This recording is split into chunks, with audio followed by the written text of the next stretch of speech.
Assalamualaikum warahmatullahi wabarakatuh.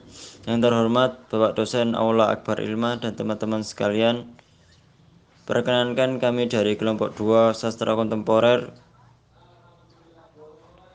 dengan yang beranggotakan 1. Aisyah Rifko dengan NIM 206151014, 2. Intan Khairunisa dengan NIM 206151018, 3. Refliani Faradila Barkah dengan NIM 206151033, dan saya sendiri Alif Mukarisma dengan NIM 206151021.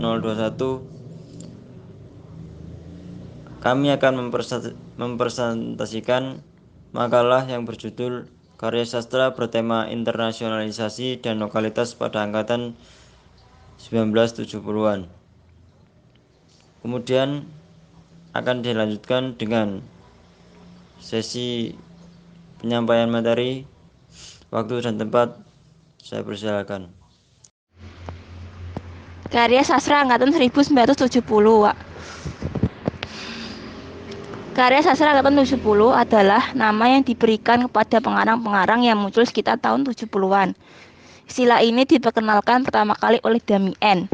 Adapun Sutarji Jalzon Bahri dijuluki sebagai Presiden Penyair Indonesia dan merupakan salah satu pelopor penyair angkatan 1970-an.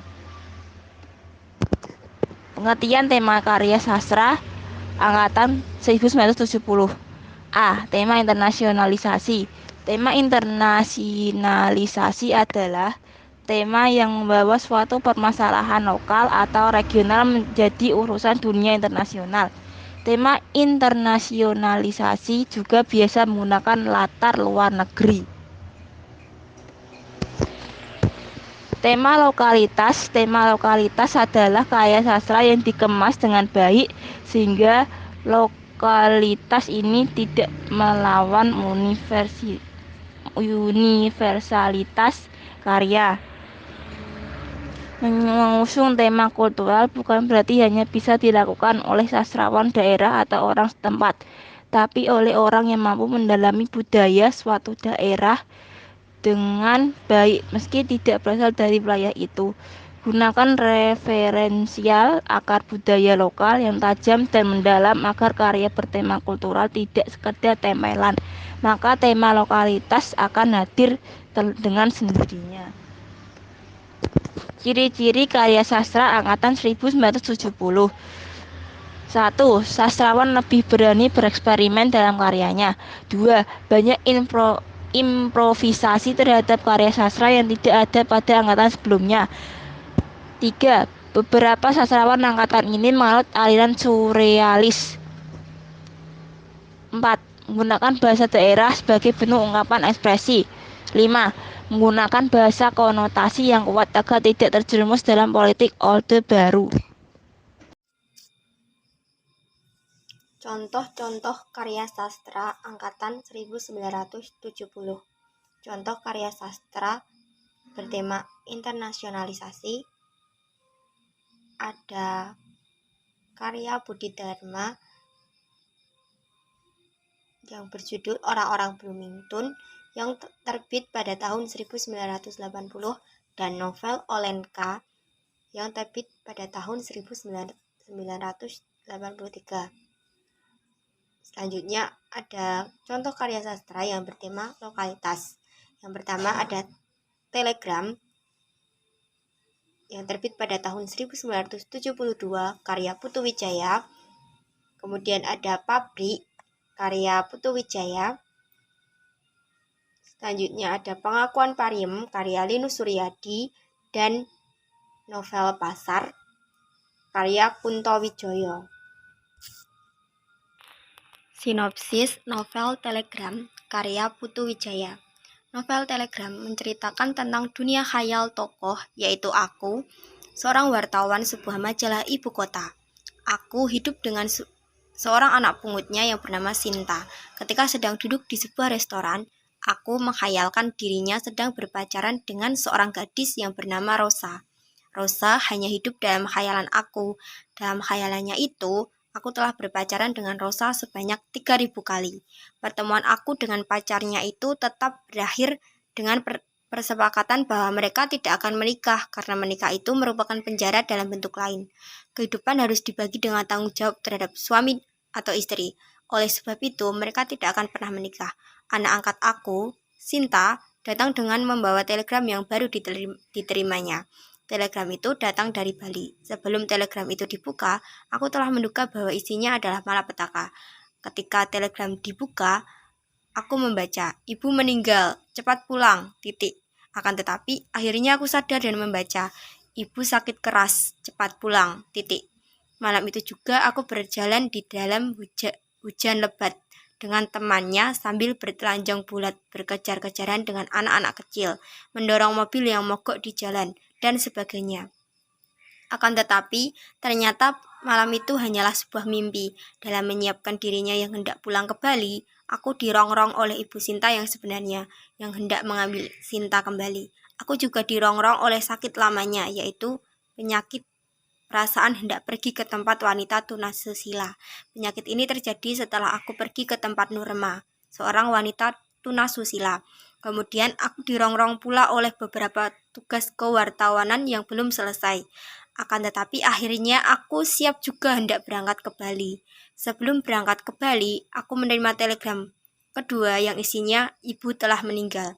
Cerita berakhir dengan kata-kata Putu Wijaya sendiri secara deskripsi.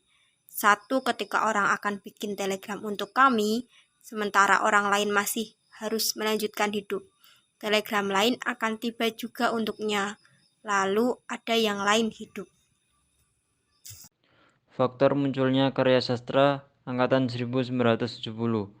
Faktor penyebab munculnya karya sastra internasional pada angkatan 1970-an yakni karena pergeseran sikap berpikir dan bertindak menghasilkan wawasan estetik dalam karya sastra bercorak baru, baik di bidang puisi, prosa maupun drama. Setelah berakhirnya angkatan 50, muncullah angkatan baru dengan pemberian nama yang berbeda-beda. Ada yang menyebutnya angkatan 70, 66, dan 80, padahal memiliki inti yang sama saja. Hal tersebut muncul karena ada usaha dalam dunia sastra untuk bangkit dari keterpurukan.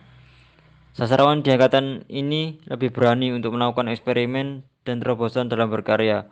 Muncul karya sastra modern yang ditolaknya dari sesuatu yang bersifat tradisional. Hal semacam itu disebut juga improvisasi. Selanjutnya yaitu fenomena yang muncul akibat keberadaan karya sastra angkatan 1970. 1. Pada tahun 1970, H.B. Jasin diadili karena majalah yang dipimpinnya dituduh memuat cerita pendek yang menghina agama Islam. Sejak terbitnya majalah sastra yang diterbitkan pada 1 Mei 1961, majalah Horizon sudah tidak mengalami kemujuran, meskipun semangat redaksinya tidak terlepas dari nama H.B. Jasin. Penerbitannya pun harus berhenti pada Oktober 1968 karena kasus pemuatan cerpen Langit Makin Mendung karangan Ki Panji Kusmi dalam edisi Agustus 1968. Dalam peristiwa tersebut, H.B. Jasin mengajukan banding tapi tidak diterima lalu diberi hukuman 1 tahun penjara dengan masa percobaan 2 tahun. Sedangkan majalah sastra yang menerbitkan cerpen tersebut dituntut oleh kejaksaan.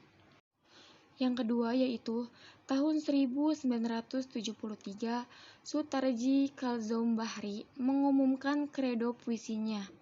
Sutarji Kalzoum Bahri adalah seorang penyair yang membawa pembaharuan dalam dunia sastrawan Indonesia angkatan 1970, yaitu dengan memperkenalkan kredo puisi yang dimuat pertama kali dalam majalah Horizon Desember 1974. Yang ketiga yaitu muncul istilah aliran Rawamangun dan MS Hutagalung. Aliran Rawamangun diproklamasikan oleh MS Hutagalung pada tahun 1975. Pada saat itu, kritik sastra akademik sudah berlangsung sekitar 20 tahun yang biasanya dilakukan oleh kalangan akademisi.